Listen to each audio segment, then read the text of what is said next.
They're stuck in here. Oh my God, oh my God. You can hear the panic in their voices. Oh my God. This man getting his first look at the mangled school bus. Can you call 911? That stopped a terror attack. Oh my God. Maybe the child died. Oh my God. Okay, I need an ambulance right here. Right here. The guy Police and fire crews rushing in to save the children. This moment captured just minutes after the suspect, Saifullo Saipov, allegedly took a rental truck on a path of terror. This was an attack on the United States of America, an attack on New York City, an attack on our people, and it was the definition of terrorism. Oh my God. Tonight we're being told that he planned this for weeks, even making a dry run, and that he's now bragging from his hospital bed, proud of what he's done, declaring he was inspired by ISIS. The other items recovered at the scene was some notes. The gist of the note was that the Islamic State would endure forever. He killed 8 people on his rampage and injured a dozen more. There are families today feeling pain that is unimaginable. Most of the victims came from this group of friends visiting the city from Argentina. This video captured what started as a fun day here in New York City to celebrate the 30th anniversary of their high school graduation. But it ended in horror. 5 members of the group dead. Anne-Laure Decat was a 31-year-old mother of 2 visiting from Belgium. 2 of the victims were American. I'm not angry at all. I'm hurt. Jimmy Drake simply cannot quite believe that his only child is gone.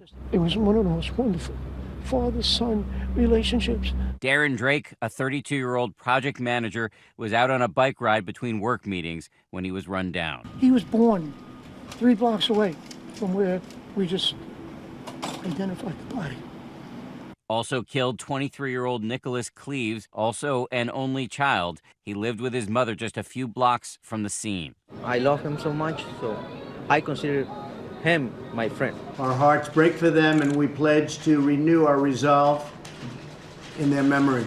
Investigators say the suspect, Saifullo Saipov, chose Halloween because he knew the streets and sidewalks would be crowded. Police say just after 2 o'clock yesterday, Saipov rented the truck at a Home Depot in Passaic, New Jersey. 2:43, the license plate readers on the George Washington Bridge show him exiting the bridge into New York City. 20 minutes later, a Port Authority camera outside the Holland Tunnel shows the truck driving into the bike lane going fast. Central, be advised, we have multiple people on the ground from Chambers all the way up to Houston. The rampage ended only when the truck smashed into that school bus, which was carrying children. You can see Saipov running through traffic, appearing to hold what looked like 2 guns in his hand. NYPD officer Ryan Nash and his partner responded, quickly confronting Saipov. Nash shot him in the abdomen. The officer, just 28, now hailed as a hero. He thinks what he did was not an act of heroism. He thinks it's something that, why he joined the police department. Although I feel that we were just doing our job, like thousands of officers do every day, I'm grateful for the recognition we have received. This video shows the immediate aftermath of the attack, dead and injured lying in the bike path. The injuries ranged from a bilateral amputation to serious head, neck, back, and chest trauma, and trauma to arms and legs. 12 people rushed to local hospitals, many of them still in treatment tonight. Investigators say the weapon Saipov was holding included a paintball gun and a pellet gun. They also found 3 knives. He was wheeled into court earlier today where he was formally charged. Just about 24 hours after Saipov's attack, we now have him charged with federal crimes of terrorism, a federal charge of violence and destruction of a motor vehicle with willful disregard for the safety of human life that resulted in multiple deaths. Investigators swarmed his home in Paterson, New Jersey. The 29-year-old lived in this apartment with his wife and 3 children. Officials confirm Saipov moved to the United States in 2010, passing all the necessary checks. He was part of a diversity visa lottery, a program that allows for immigration from countries that have low immigration rates to the U.S. Today, President Trump used the attack to bolster his argument for a change in immigration policy. I am today starting the process of terminating the diversity lottery program. Sounds nice. It's not nice. It's not good. The president also had strong words for the attacker. We also have to come up with punishment that's far quicker and far greater than the punishment these animals are getting right now. But it was the difference in that response and Trump's response to the massacre in Las Vegas that caught the attention of some. After the horrific shooting in Las Vegas, the president repeatedly said, now is not the time to talk about policy. Now is not the time to talk about politics. Why was he so quick to go the political route? Look, this wasn't about going the political route. This is something that, frankly, the president's been talking about for a long time.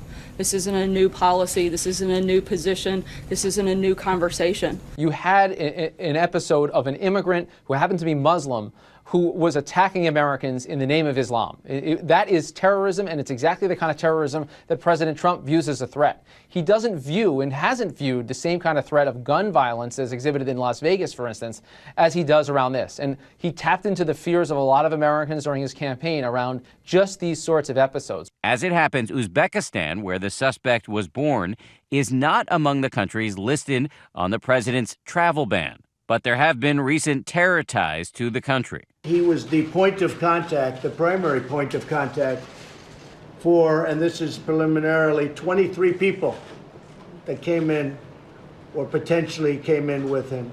U.S. officials tell ABC News at least 2 of those 23 were suspected of possible links to terror. He was considered the point of contact for those 23 people. That may have been friends, relatives, but 2 of them, we're told, were people that had suspected ties to terrorism. Tonight, we're learning much more about the suspect, Saipov, and what inspired him. A man consumed by hate and a twisted ideology. Law enforcement says Saipov told them he decided to carry out the attack a year ago. Authorities also recovered 2 cell phones from the scene. Revealed thousands of ISIS-related images and about 90 videos depicting, among other things, ISIS fighters killing prisoners. And authorities say he made this chilling request, Saipov asking whether he could fly the ISIS flag in his hospital room. It's been my experience in interviewing other high-profile terrorists that they want to talk to you because they're proud of what they've done. According to investigators, had he not hit that school bus, he would have continued down a highway and onto the heavily trafficked Brooklyn Bridge. Tonight, of course, the burning question: how does a man with a wife and 3 children who has jobs driving for both Uber and Lyft become radicalized? Most people in the U.S. get radicalized through the internet because we don't have face-to-face, on-the-ground recruiters for groups like ISIS. Dr. Ann Speckhard is a research psychologist and security expert focused on violent extremism. ISIS is willing to use anyone. They're looking for people with access, particularly weapons trained, so they would love to get somebody from the military or the police, but they're willing to use mentally ill, people that feel discriminated against or alienated.